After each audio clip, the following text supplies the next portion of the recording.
Good morning. This is Carmen Basinger. I wanted to take a moment to speak with you about one of the areas that we've been working on this year in Math Challenge. Um, in all different grade levels, third through fifth, we are working on number talks. Basically, we're asking kids to complete mental math computation strategies in their head. It's been interesting to watch because at the beginning of the year, a lot of times you'd see somebody, if I gave the problem 16 times 35, you could see them almost like 35 times 16 and like doing it in the air. It was very difficult for them to kind of move from the algorithm of the rule that they learned in class to complete a problem, to shift and to be able to do it mentally in their head.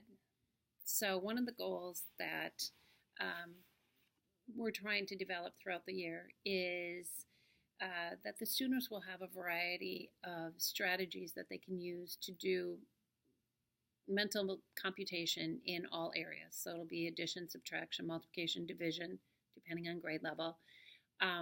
Also doing this with decimals, including decimals and fractions. It's been interesting. At the beginning of the year, I let them explore and kind of to see where they were at. They came up with many different strategies that they could try.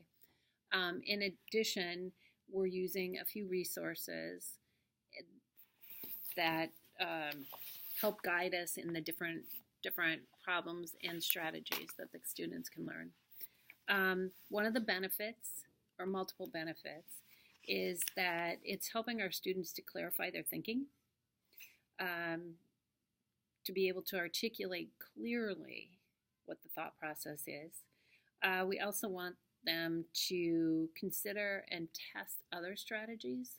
Sometimes we get stuck on one and that's the only way we're going to do it. And often a second strategy might be even better. We want them to investigate the different mathematical relationships. They've been really good at finding the connections between different strategies and concepts and relationships.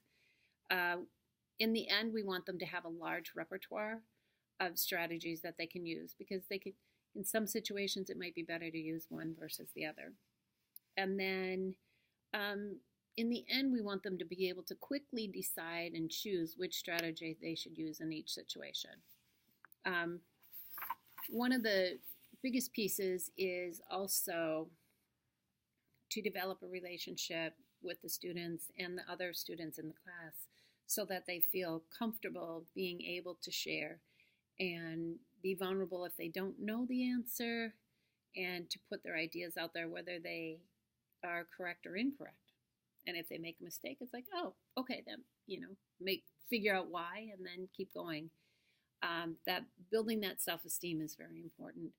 At the beginning of the year, we did a pre-test. How comfortable were they sharing in class and being willing to kind of put themselves out there? How often did they listen to other kids to try to take their strategies and build on their ideas?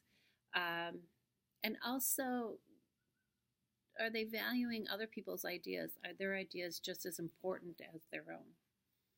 So we just finished a mid-year survey on that, and then at the end of the year.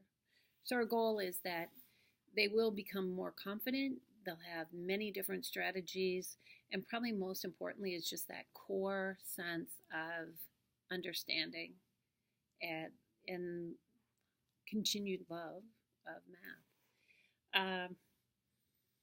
I've enjoyed sharing this with the students. I hope that you are asking questions. Perhaps they can teach you a few of their strategies, and we'll continue throughout the year and develop those skills and passions for math. Thank you so much.